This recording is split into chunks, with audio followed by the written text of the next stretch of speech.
Meus queridos irmãos, eu quero saudar a todos com a gloriosa paz de nosso Senhor e Salvador Jesus Cristo. Amém. Foi bom o pastor Zé Carlos falar isso, e eu sei porque ele falou. Ele sabe que quando eu pego o microfone, quem cansa não sou eu, o microfone é que pede para descansar. Mas nessa noite eu vou cumprir o que ele falou. Não quero fechar a porta, então eu quero ir até no máximo que ele estabeleceu. Porém, antes de ler a palavra de Deus, eu quero contar para os irmãos uma experiência que eu tive com Deus. Entre as muitas, nesses 58 anos de ministério que Deus tem me concedido. Eu estava pregando em Belo Horizonte, e depois de um culto muito abençoado, como foi aquele, domingo à noite, eu cheguei no hotel, me deitei, e eu não adormeci logo. Mas quando eu estava naquele enlevo, quase que dormindo, mas sem estar totalmente dormindo, eu ouvi uma voz que disse assim: prega sobre o meu sangue, porque não estão pregando. E aquilo mexeu muito comigo, irmãos, porque eu confesso para os irmãos que eu não me lembro quando foi a última vez que eu preguei sobre o sangue de Jesus. E agora eu me volto para os obreiros e pergunto: qual foi a última vez, companheiro, que você pregou sobre o sangue de Jesus? E eu vim hoje à noite para o culto, irmãos. Pastor Zé Carlos, ele sabe muito bem que quando eu demoro muito a vir aqui, não é porque eu estou a passeio, fazendo turismo, é fazendo a obra de Deus. E, meus queridos irmãos, eu disse comigo hoje: se o pastor Zé Carlos me der oportunidade, eu vou pregar sobre as bênçãos que o sangue de Jesus nos proporciona. Eu vou obedecer à voz do meu Deus. E para isso eu quero convidar os irmãos para lermos um texto na palavra de Deus, que está na carta ou epístola aos Hebreus, no capítulo 9. Quem trouxe a sua Bíblia e quiser abrir, abra, e nós vamos ler esse texto. Hebreus 9, vamos ler do versículo 13 ao versículo 14. Aliás, 11 ao versículo 14. Mas vindo Cristo, o sumo sacerdote dos bens futuros, por um maior e mais perfeito tabernáculo, não feito por mãos, isto é, não desta criação, nem por sangue de bodes e bezerros, mas por seu próprio sangue, entrou uma vez no santuário, havendo efetuado uma eterna redenção. Porque se o sangue dos touros e bodes e a cinza de uma novilha espazida sobre os imundos os santificam, quanto mais a purificação da carne, quanto mais o sangue de Cristo, pelo Espírito eterno, se ofereceu a si mesmo imaculado a Deus, purificará a vossa consciência das almas mortas para servirdes ao Deus vivo. Quantos podem dizer amém? Amém? Meus queridos irmãos e meus distintos amigos, quando nós abrimos as páginas da Bíblia Sagrada e lemos do Gênesis ao Apocalipse, nós vamos observar que a Bíblia é um livro que fala muito em sangue. Eu não conheço outro livro, nunca li outro livro que falasse mais de sangue do que a Bíblia Sagrada. A Bíblia, ela fala em sangue de touros, ela fala em sangue de bodes, ela fala em sangue de cordeiros, ela fala em sangue de bezerra, mas a Bíblia também fala em sangue humano. Porém, de todos os tipos de sangue que a Bíblia faz menção, existe um que se destaca pela sua excelência, pelo seu poder e pelos benefícios que ele traz ao ser humano. E este sangue, como não poderia deixar de ser, se trata do sangue de Jesus Cristo, que foi derramado por nós na cruz do Calvário. O sangue de Jesus, ele fala mais alto do que o sangue de Abel, que foi derramado pelo seu irmão Caim. O sangue de Jesus fala mais alto do que o sangue de Zacarias, que Jesus disse que foi derramado entre o altar e o santuário. O sangue de Jesus fala mais alto do que o sangue de Estevão, primeiro mártir do cristianismo. O sangue de Jesus fala mais alto do que o sangue de todos os heróis nacionais que tombaram em campos de batalha. Se nós falarmos sangue dos grandes vultos da história, o diabo vai dar uma sonora gargalhada. Se você falar no sangue de Maomé, no sangue de Buda, no sangue de Confúcio, no sangue de Allan Kardec, o inferno fica alegre. Mas quando nós falamos no sangue de Jesus, o diabo tapa os ouvidos, o inferno estremece, os demônios batem em retirada, porque há poder neste sangue. Aleluia. Há poder neste sangue. Este sangue, ele traz benefícios maravilhosos para o ser humano. Eu poderia citar muitos benefícios, mas como os irmãos já ouviram, eu tenho que ir até 9h30. Eu vou ser breve, mas eu não poderia deixar de dizer que o primeiro benefício que este sangue nos proporciona é a purificação dos nossos pecados. Nós vivemos numa época de grande avanço no campo da ciência, no campo da tecnologia, no campo da química.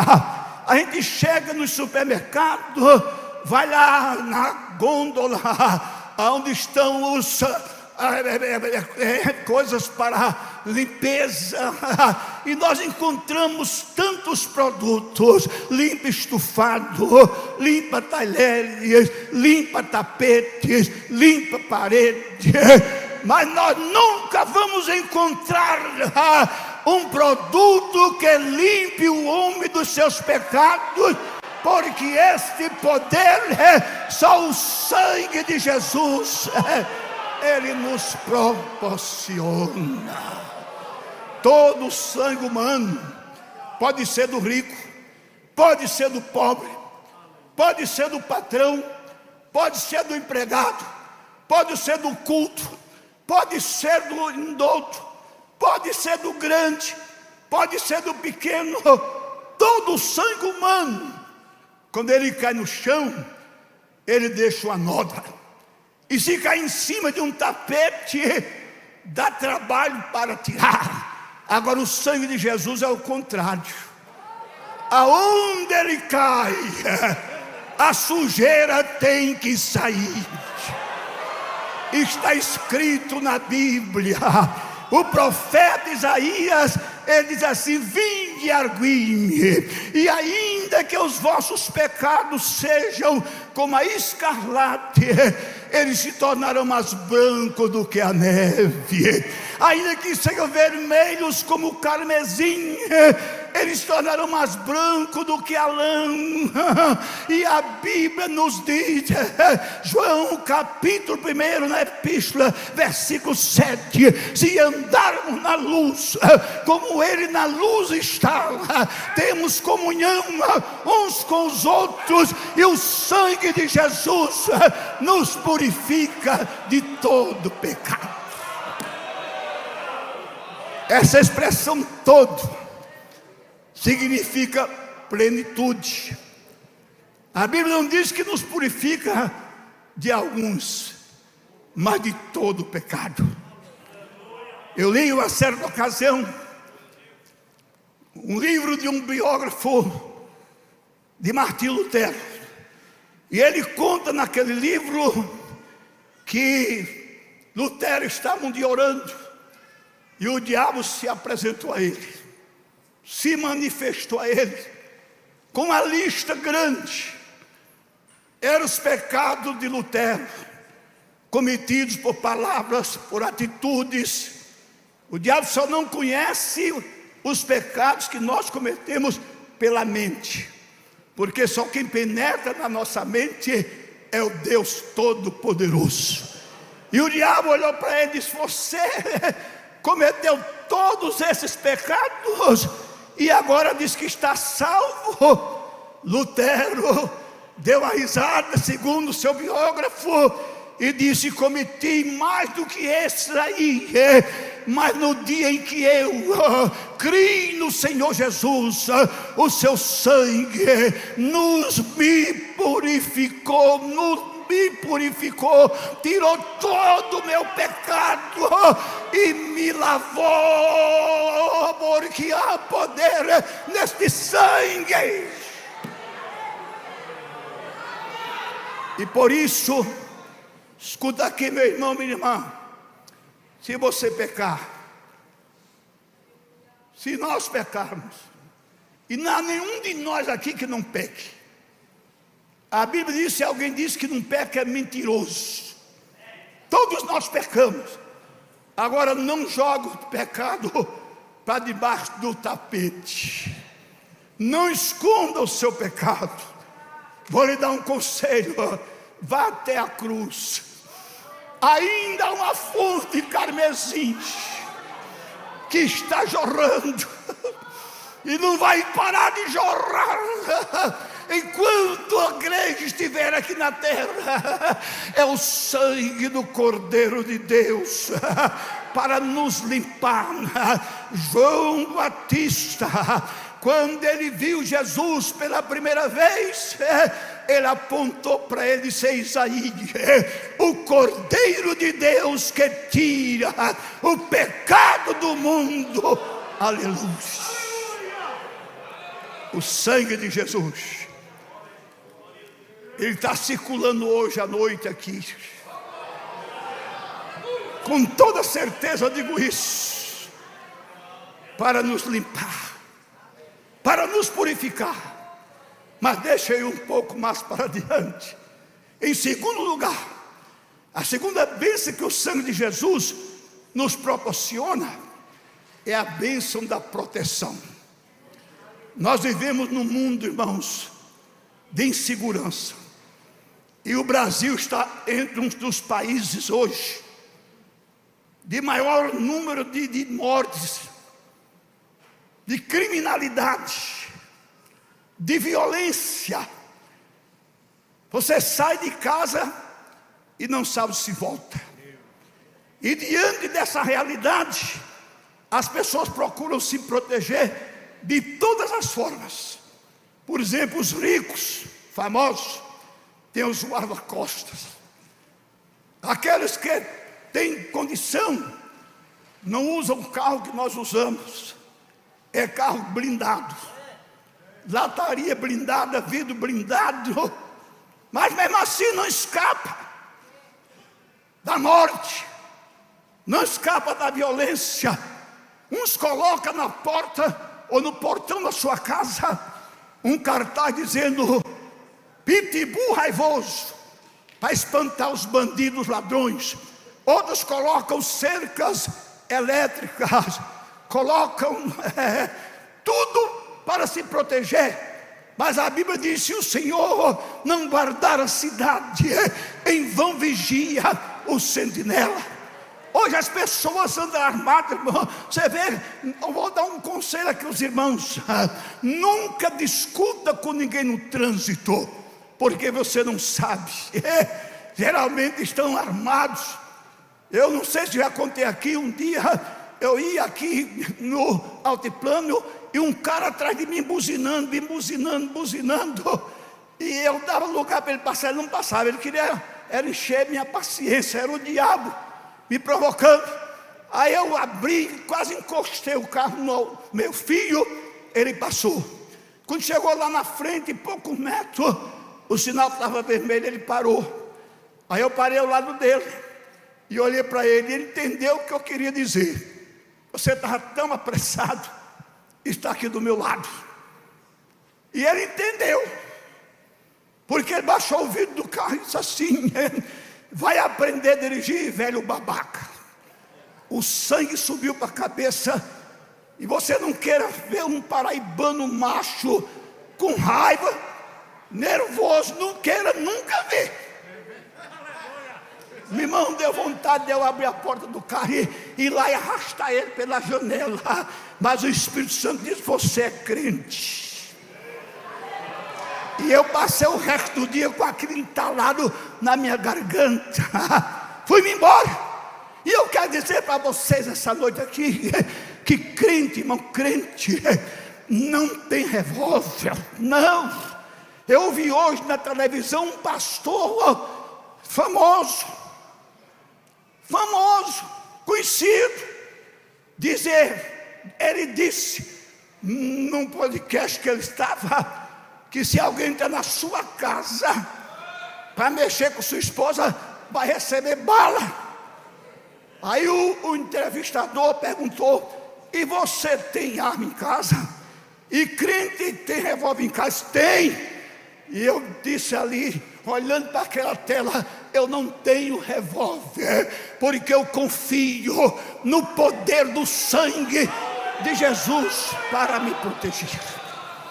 Crente salvo e que confia no poder do sangue de Jesus, ele não dorme com a espingarda 12 de lado da sua cama, não dorme com 38 debaixo do travesseiro, não, ele não chama a polícia para cercar sua casa, não.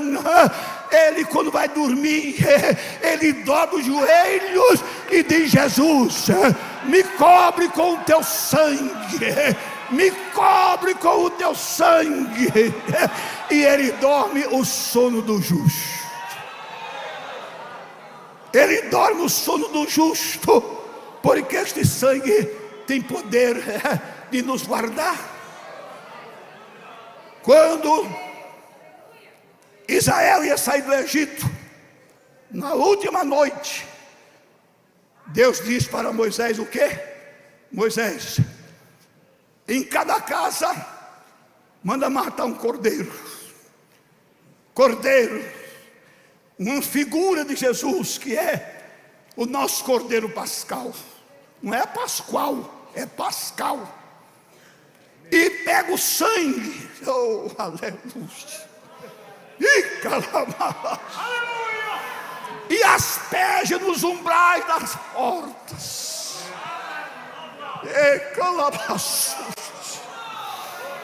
Porque à meia-noite o anjo da morte vai passar, e vai haver morte no Egito, em toda casa, a começar do palácio de Faraó ao mais humilde dos egípcios, vai morrer o primogênito. Mas aonde tiver a marca do sangue, aonde tiver a marca do sangue do Cordeiro, não haverá morte, não haverá morte. E assim aconteceu, porque o sangue de Jesus nos transmite a bênção da proteção. Eu fui pregar um dia no Rio de Janeiro, aliás, estava pregando no Rio de Janeiro, e aí o irmão me convidou para ir pregar num morro. E eu fui. O morro era tão violento, tão perigoso, que carro não subia. Deixava o carro lá embaixo, subia a pé. E quando a gente ia subindo, saltava aqueles bandidos daquelas vielas, aquelas ruas bem apertadas, daquelas esquinas escuras. Quando olhava para nós, que via a gente com a Bíblia, dizia: é crente, é crente, eles estão protegidos. Não tocava num cabelo nosso. É este sangue que eu e você temos que pregar. Temos que dizer para esse mundo que a segurança mesmo total não está na polícia, não está na polícia civil, militar, federal, não está no homem, não está nas armas. A segurança completa e total está no sangue, no sangue, no sangue de Jesus. E eu vou dizer uma coisa que essa noite, escute bem. Se os coveiros, que é uma profissão maravilhosa, como toda profissão é, se eles fossem viver de enterrar crente assassinado, eles iam morrer de fome. Eu não quero dizer que o crente não pode, e até morre, porque a Bíblia diz que o que acontece ao ímpio acontece ao justo, mas é coisa rara. Eu me lembro que uma vez, lá em Natal, eu fui no centro da cidade, e Nara sabe dessa história, e eu procurando um lugar para estacionar. Na época eu tinha um Fusquinha, isso foi em 1973, e eu fiquei procurando um lugar para estacionar, pastor Zé Carlos. E centro de cidade sempre é difícil, agora é praticamente impossível você encontrar uma vaga em determinados horários. E eu, cadê um lugar para estacionar? Aí de repente eu vi uma vaga grande que cabia um caminhão. Eu disse: que beleza. Aí fui para lá, cheguei lá, fui estacionando meu carro. Quando eu fui estacionando, aí veio um soldado, ele estava com uma arma, e olhou para mim e fez assim: ó, aqui não. E eu disse: por que não? Ele apontou para o chão. Quando ele apontou para o chão, eu li, estava escrito: lugar de segurança, proibido estacionar. Eu dei a marcha ré, saí, e o Espírito Santo falou assim para mim: no mundo espiritual, preste bem atenção, se você não der um glória a Deus agora, você não está na carne não, você está no osso. Eu saí pensando naquela palavra, lugar de segurança. E o Espírito Santo disse: há um lugar de segurança no mundo espiritual. Não está em texto, não está, não, senhores, não está em reza brava, não está em água benta, não, senhores. Há um lugar de segurança no mundo espiritual, e este lugar é o sangue de Jesus. Quem está debaixo do sangue de Jesus está seguro. Pode sair da igreja meia-noite, 1h da madrugada, pode ir a pé, pode ir para o lugar mais perigoso. Eu não vou dizer que vai fazer isso meio frequente, mas se houver necessidade, vá clamando pelo sangue, e nenhum mal te sucederá.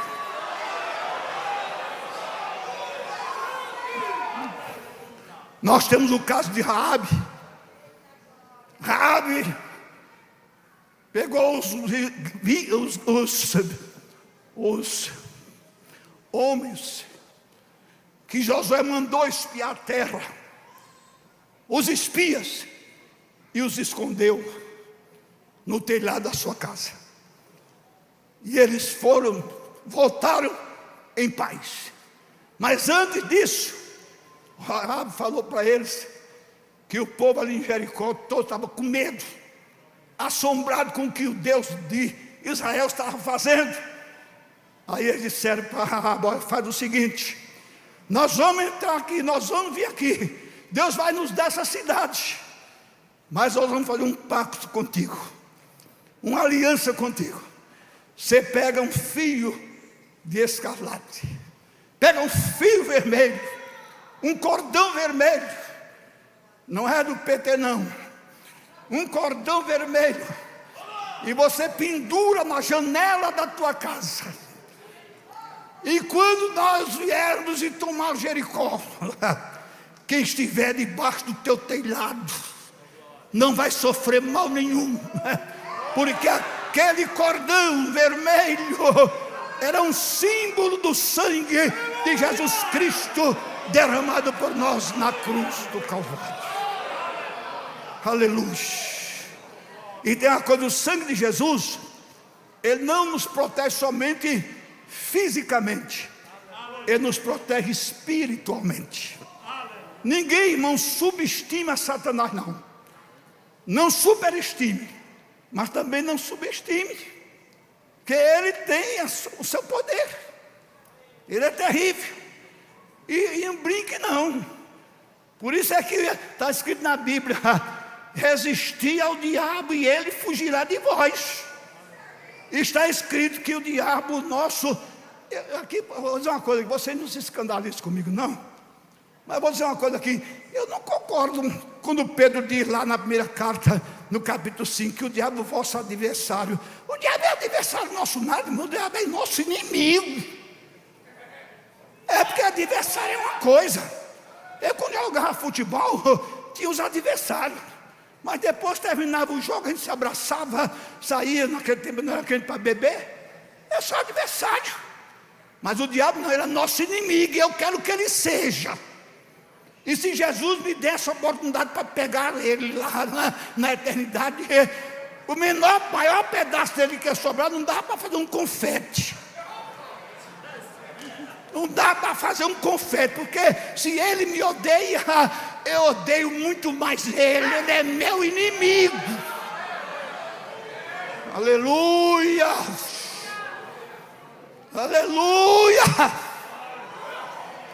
Aleluia!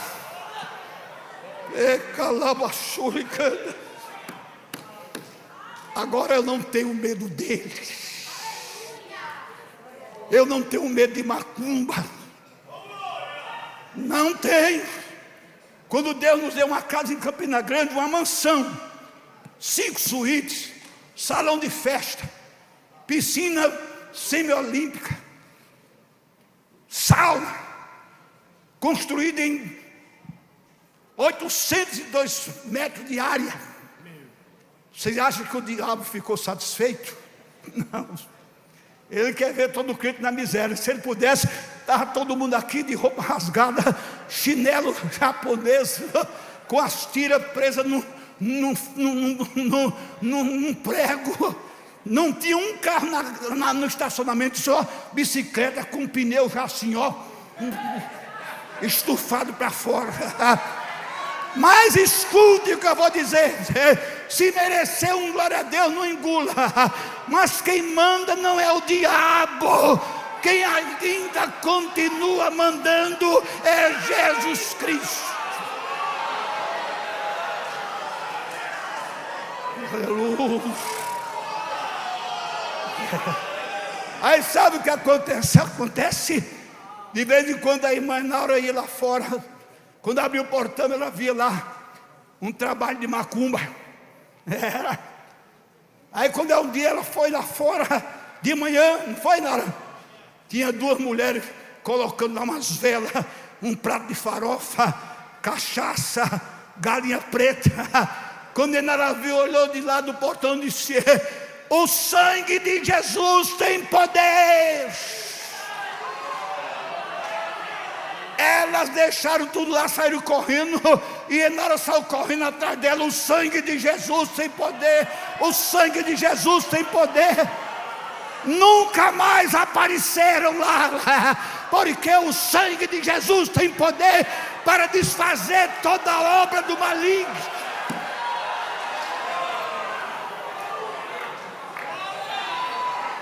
Se botaram a macumba na frente da minha casa, hoje eu moro em apartamento, mas se botaram na porta, sabe o que é que eu faço? A cachaça eu não tomo, eu dou para ele.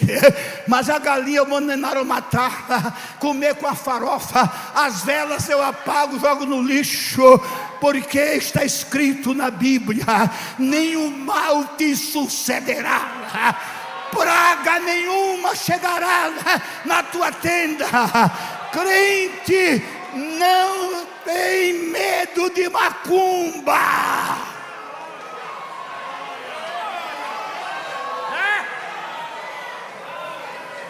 Aquele que habita no esconderijo do Altíssimo, a sombra do Altíssimo nos guarda. Pode juntar feiticeiro para fazer feitiço. Você quer ver uma pessoa ficar pobre de não ter um pau para dar num gato? Quer ver? Manda ele fazer trabalho de macumba contra crente. Ele vai gastar todo o dinheiro que tem pagando aqueles que fazem isso. Ele vai ficar na miséria e o crente só vai prosperar. A Bíblia diz, irmãos, a Bíblia diz, não é o pastor João que está dizendo, não. 1000 cairão ao teu lado, 10.000 à tua direita, mas tu não serás atingido. Somente com os teus olhos contemplarás e verás, aleluia, a derrota, o fracasso dos ímpios, porque nós temos uma arma. Nós temos uma arma contra toda obra maligna, e essa arma é o sangue, é o sangue de Jesus. Está escrito no Salmo 91, porque me amou encarecidamente, eu o livrarei, pô-lo-ei num alto retiro, porque conheceu meu nome, ele me invocará, e eu lhe responderei, na angústia eu estarei com ele, livrá-lo-ei, glorificarei, dar-lhe-ei abundância de dias, e lhe mostrarei a minha salvação. Aleluia.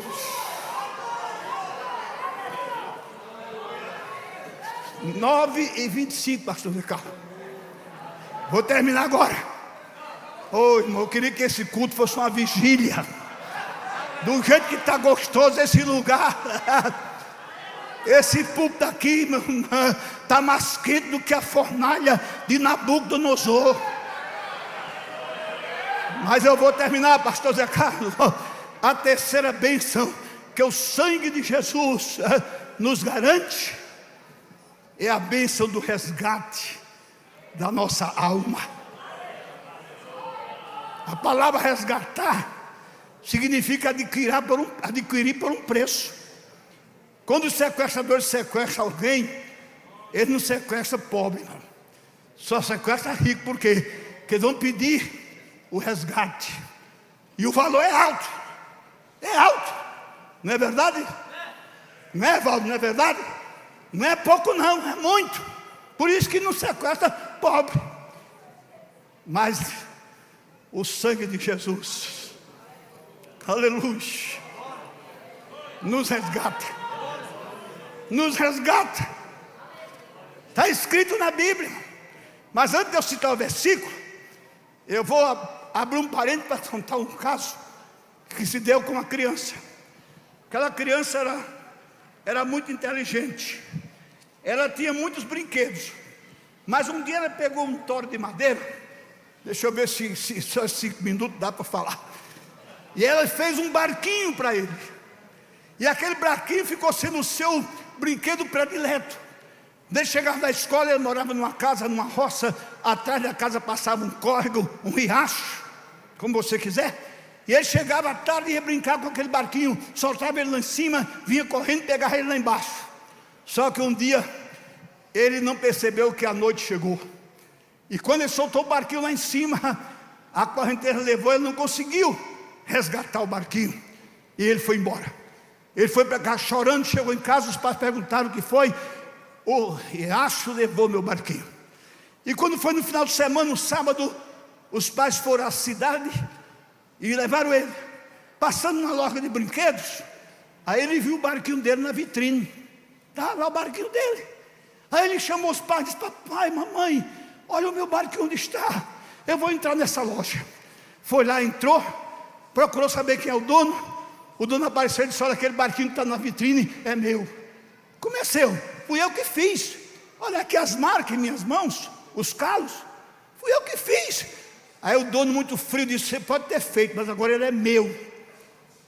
Para você resgatá-lo, tem um preço. Olhe lá o preço. Vai lá, tem uma etiqueta. A criança foi lá, olhou, chamou os pais, mostrou: vocês têm esse dinheiro? Aí os pais disseram: não. Ele olhou para o dono da loja e disse: olha, não venda para ninguém, eu venho resgatar meu barquinho. Todo o dinheiro que ele recebia dos pais, mesada, dinheiro para merenda no colégio, ele ia juntando. Quando atingiu aquele valor, ele foi lá com os pais, entrou na loja pulando.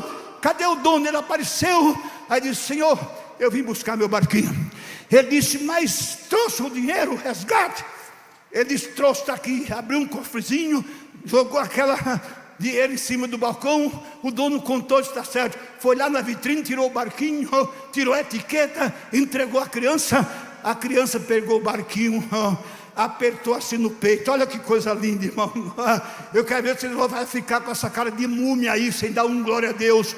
Quero ver se ele vai ficar com essa boca fechada, não vai dar um aleluia.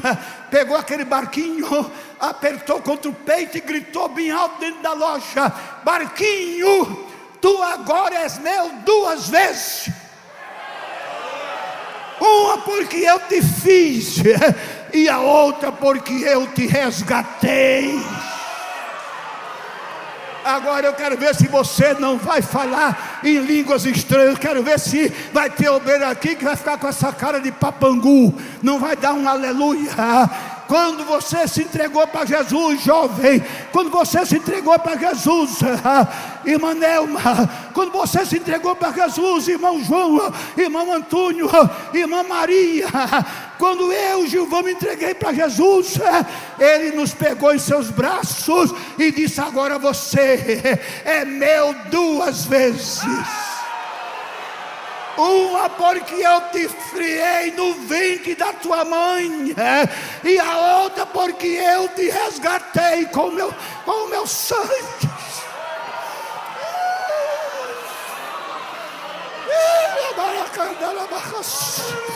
Está escrito: não foi com coisas corruptíveis, como o prata ou ouro, que foste resgatado da vossa maneira de viver, que por tradição recebeste de vossos pais, mas pelo precioso sangue do Senhor Jesus Cristo, sangue como de um cordeiro imaculado, incontaminado. Levanta a tua mão, fica de pé, dá uma rajada de glória a Deus.